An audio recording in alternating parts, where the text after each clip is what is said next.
اعوذ باللہ من الشیطان الرجیم بسم اللہ الرحمن الرحیم اللہم صلی علی سیدنا محمد وعلی آل محمد صلی اللہ علیہ وسلم۔ السلام علیکم رحمۃ اللہ وبرکاتہ۔ ناظرین، میں نعیم بٹ اسیر جدہ اخبار نامہ میں آج 28 اکتوبر 2024 کی جنگ اخبار میں چھپنے والا محمد بلال غوری صاحب کا کالم ترازو قاضی فائز عیسیٰ خدا حافظ۔ 25 اکتوبر 2024 کو جمعہ کا دن تھا۔ صبح 10:30 بجے شاہراہ دستور پر موجود سپریم کورٹ کی عمارت میں عدالت نمبر 1 پہنچا تو بلا مبالغہ تل دھرنے کی جگہ نہ تھی۔ سب سے پہلے جج صاحبان کی نشستیں گننے کی کوشش کی، کیونکہ اطلاعات تھیں کہ بعض جج صاحبان سب کو دوش ہونے والے چیف جسٹس قاضی فائز عیسیٰ کے اعزاز میں منعقد کیے گئے اس الوداعی فل کورٹ ریفرنس میں شریک نہیں ہو رہے،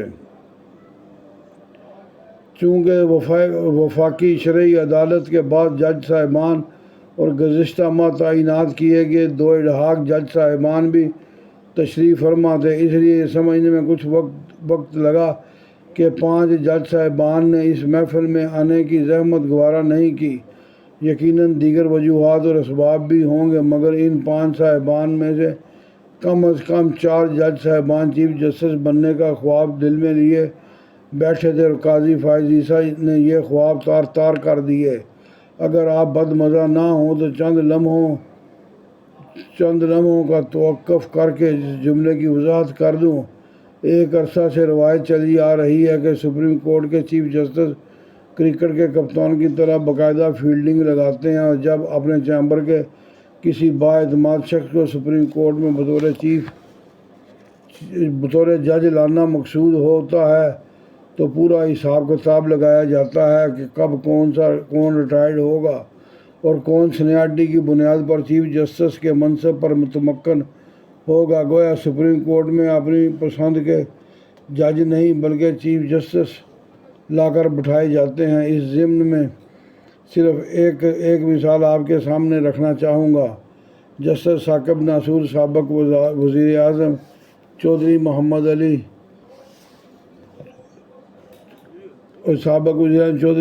علی کے صاحبزادے سابق وزیر قانون خالد انور ایڈووکیٹ کے ساتھ کام کرتے رہے۔ جب چیف جسٹس سپریم کورٹ تھے تو 2018 میں جج صاحبان ریٹائر ہوئے۔ اس وقت justice Yahya Afridi chief justice Peshawar high court کے سینئر موسٹ جج تھے، اور الجہاد ٹرسٹ کیس کی روشنی میں انہیں سپریم کورٹ لانا چاہیے تھا، لیکن جسٹس ثاقب ناصور نے 8 مئی 2018 کو جسٹس منیب اختر کو آؤٹ آف ٹرن ترقی دے کر سپریم کورٹ کا جج بنا دیا۔ جسٹس منیب اختر سندھ ہائی کورٹ میں سینیارٹی کے اعتبار سے 4تھے نمبر پر تھے۔ چند ہفتوں بعد یعنی 28 جون 2018 کو chief justice Peshawar high court justice Yahya Afridi کو بھی سپریم کورٹ کا جج تعینات کر دیا گیا، لیکن اس ایک ماہ کی تاخیر کے پس پردہ محرکات کیا تھے؟ جسٹس یحییٰ افریدی 23 جنوری 1965 کو پیدا ہوئے۔ اگر انہیں پہلے سپریم کورٹ میں تعینات کر دیا جاتا تو جسٹس منصور علی شاہ کی ریٹائرمنٹ کے بعد وہ چیف جسٹس بنتے، اور پھر عمر کی بالائی حد پوری ہونے تک یعنی 2030 تک اس منصب پر متمکن رہتے۔ جسٹس منیب اختر، جو خالد انور ایڈووکیٹ کے داماد ہیں اور ان کی تاریخ پیدائش 14 دسمبر 1963 ہے، وہ 65 سال کے ہو جانے پر 2028 تک ریٹائرڈ ہو جاتے، اور جب جسٹس نہ بن پائے لہذا جسٹس منیب اختر کو سینیارٹی کے اصول کے برعکس جسٹس یحییٰ افریدی سے پہلے سپریم کورٹ کا جج تعینات کر کے یہ اہتمام کیا گیا کہ جسٹس منصور علی شاہ کی ریٹائرمنٹ پر وہی چیف جسٹس بنیں گے۔ یہ صرف ایک جج کا معاملہ نہیں تھا بلکہ پوری ترتیب بنائی گئی تھی۔ 26ویں آئینی ترمیم کے ذریعے یہ سب اہتمام اور بندوبست دہرانے کا درے کا دھرا رہ گیا۔ یہ سب اہتمام اور بندوبست درے کا دھرا رہ گیا۔ قاضی فائز عیسیٰ چونکہ پارلیمنٹ کی بالادستی پر یقین رکھتے ہیں، اس لیے وہ آئین سازی میں رکاوٹ نہ بنے اور ادارہ جاتی مفادات کا تحفظ نہ کرنے پر راندہ درگاہ ٹھہرے۔ بہرحال اس تقریب میں سپریم کورٹ کی رجسٹرار جزیلہ اسلم منتظم کے فرائض سر انجام دے رہی تھیں اور ان کے سامنے چیف جسٹس کے پرائیویٹ سیکرٹری ڈاکٹر مشتاق احمد خان متمکن تھے۔ یہ ان کی بھی الوداعی تقریب تھی، کیونکہ ڈاکٹر مشتاق احمد جو ماضی میں سول جج رہے اور شعبہ تعلیم سے وابستہ ہیں، انہوں نے ذمہ داریاں اسی شرط پر قبول کی تھیں کہ جس دن قاضی فائز عیسیٰ ریٹائرڈ ہوں گے اسی روز وہ بھی سبکدوش ہو جائیں گے۔ پاکستان بار کونسل کے وائس چیئرمین فاروق نائک اور سپریم کورٹ بار کے صدر شہزادہ شوکت کی تقریب کے بعد نامزد چیف جسٹس یحییٰ آفریدی نے مائیک سنبھالا تو محفل کشت زعفران کا منظر پیش کرنے لگی اور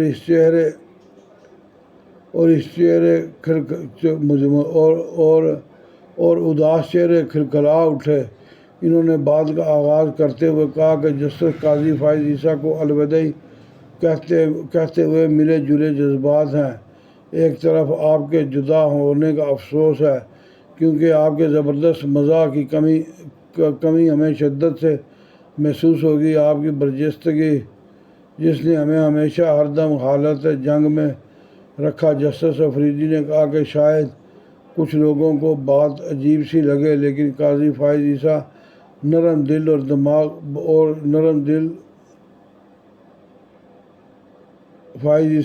دل اور بہت خیال رکھنے والے انسان ہیں، لیکن اگر آپ کسی وجہ سے انہیں مشتعل کر دیں یا یوں کہیے کہ ریچھ کے ساتھ چھیڑ خانی کر دیں تو پھر آپ کو جہنم میں بھی جگہ نہیں ملے گی، اور ماں سوائے خدا کے کوئی آپ کو ان کے غیظ و غضب سے نہیں بچا سکتا۔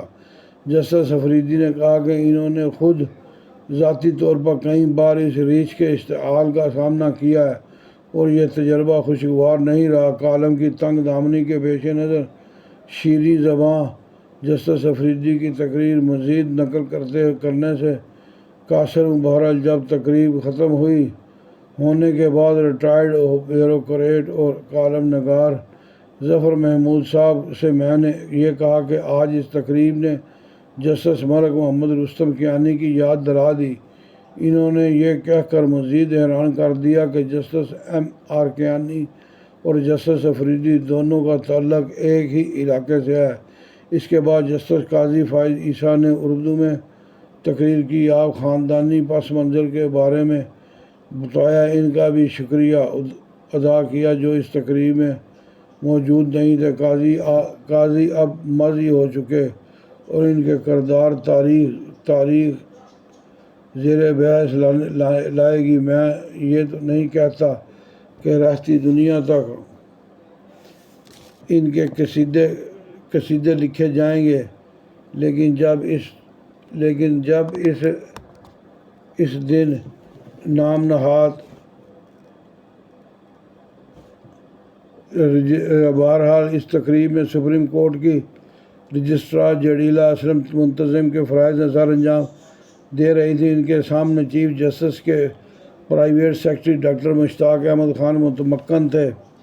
یہ ان کی بھی الوداعی تقریب تھی، کیونکہ مشتاق احمد جو ماضی میں سول جج رہے اور شعبہ تعلیم سے وابستہ ہیں، انہوں نے یہ ذمہ داریاں اسی شرط پر قبول کی تھیں کہ جس دن قاضی فائز عیسیٰ ریٹائرڈ ہوں گے اسی روز وہ بھی سبکدوش ہو جائیں گے۔ پاکستان بار کونسل کے وائس چیئرمین فاروق نائک اور سپریم کورٹ بار کے صدر شہزادہ شوکت کی تقریر کے بعد نامزد چیف جسٹس یحییٰ آفریدی نے مائیک سنبھالا تو محفل کشت زعفران کا منظر پیش کرنے لگی اور اداس چہرے کھلکھلا اٹھے۔ انہوں نے بات کا آغاز کرتے ہوئے کہا، جسٹس قاضی فائز عیسیٰ کو الوداع کہتے ہوئے ملے جلے جذبات سے، کیونکہ آپ کے زبردست مزاح کی کمی ہمیں شدت سے محسوس ہوگی۔ آپ کی برجستگی جس نے ہمیں ہمیشہ ہردم حالت جنگ میں رکھا۔ جسٹس افریدی نے کہا کہ شاید کچھ لوگوں کو بات عجیب لگے، لیکن قاضی فائز عیسیٰ نرم دل، بہت خیال رکھنے والے انسان ہیں۔ لیکن اگر آپ کسی وجہ سے انہیں مشتعل کر دیں یا یوں کہیے کہ ریچھ کے ساتھ چھیڑخانی کر دیں تو پھر آپ کو جہنم میں بھی جگہ نہیں ملے گی، اور ماں سوائے خدا کے آپ کو ان کے غضب و غضب سے کوئی نہیں بچا سکتا۔ جسٹس افریدی نے کہا کہ انہوں نے خود ذاتی طور پر کئی بار اس ریچھ کے اشتعال کا سامنا کیا ہے اور یہ تجربہ خوشگوار نہیں رہا۔ کالم کی تنگ دامنی کے پیش نظر شیریں زبان جسٹس افریدی کی تقریر پر مزید نقل کرنے سے قاصر ہوں۔ بہرحال جب تقریب ختم ہونے کے بعد ریٹائرڈ بیوروکریٹ اور کالم نگار ظفر محمود صاحب سے میں نے یہ کہا کہ آج اس تقریر جسٹس ملک محمد رستم کیانی کی یاد دلا دی، تو انہوں نے یہ کہہ کر مزید حیران کر دیا کہ جسٹس ایم آر کیانی اور جسٹس افریدی دونوں کا تعلق ایک ہی علاقے سے ہے۔ اس کے بعد جسٹس قاضی فائز عیسیٰ نے اردو میں تقریر کی، اپنے خاندانی پس منظر کے بارے میں بتایا۔ ان کا بھی شکریہ ادا جو اس تقریر میں موجود نہیں تھے۔ قاضی اب ماضی بن ہو چکے اور ان کے کردار کو تاریخ زیر بحث لائے گی۔ میں یہ تو نہیں کہتا کہ رہتی دنیا تک ان کے قصیدے لکھے جائیں گے، لیکن جب اس نام نہاد انقلاب کا طوفان تھم جائے گا، کپتان کے عطا کردہ سیاسی شعور کی گرد بیٹھ جائے گی، ان کے ہم عصر جج صاحبان سے ان کا موازنہ کیا جائے گا، تو احساس ہوگا کہ قاضی فائز عیسیٰ کتنے درویش صفت چیف جسٹس تھے۔ جناب یہ تھا احمد برادر غوری صاحب کا کالم، امید ہے آپ کو پسند آیا ہوگا۔